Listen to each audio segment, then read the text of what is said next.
Hi everyone, my name's Susie. I'm the dietitian here at AWAS and I'm going to be reading a story today which is called Oliver's Vegetables.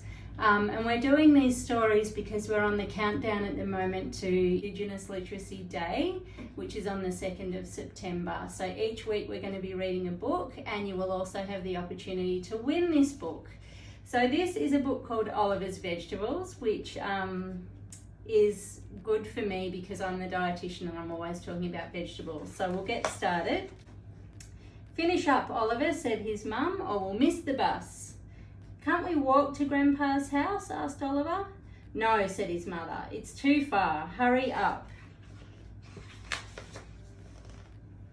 The best thing about Grandpa's house was the wonderful garden.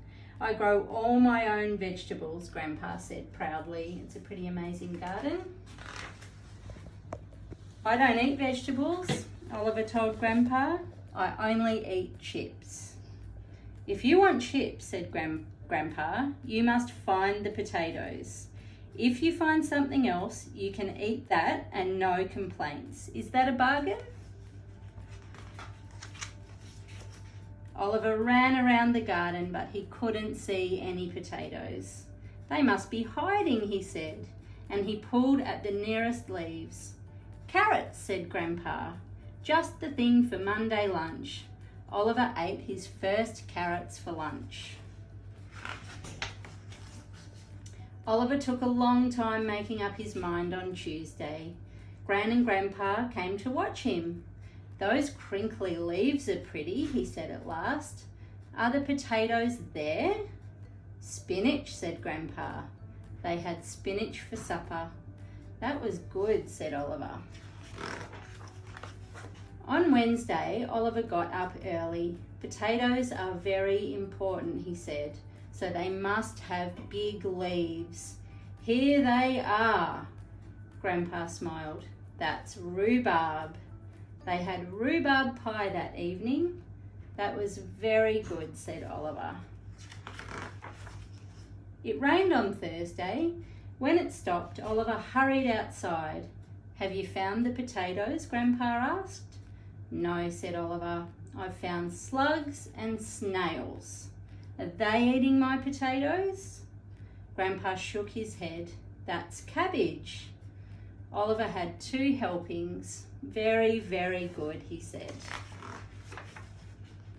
On Friday, Oliver was sure that he had found the potatoes. When he pulled at the leaves, up came some beetroot. That night, Oliver ate all of his beetroot salad. Very, very, very good, he said. On Saturday, Oliver played football. The ball landed in a tangle of sticks and leaves. Oliver was sure the potatoes weren't there, and Grandpa nodded. Peas, he said. Oliver had 3 helpings of pea soup that evening. Was that good? Asked Grandpa. No, said Oliver. It was delicious. Oliver rushed into the garden on Sunday. Here they are. How did you know? Asked Grandpa. They were the only things left. He found the potatoes. There they are, digging them up. Can we have chips now? Oliver asked. You scrub the potatoes, said Gran, and I'll peel them. Grandpa can cut them up. Oliver, Gran and Grandpa sat down to eat. The door opened and in walked Oliver's mother. She saw the plate of chips. Oh dear, I did hope Oliver would eat something different while he was here, she said. Oliver and Grandpa looked at each other. His mother stared as they laughed and laughed and laughed. And that's the end of the beautiful story about this garden.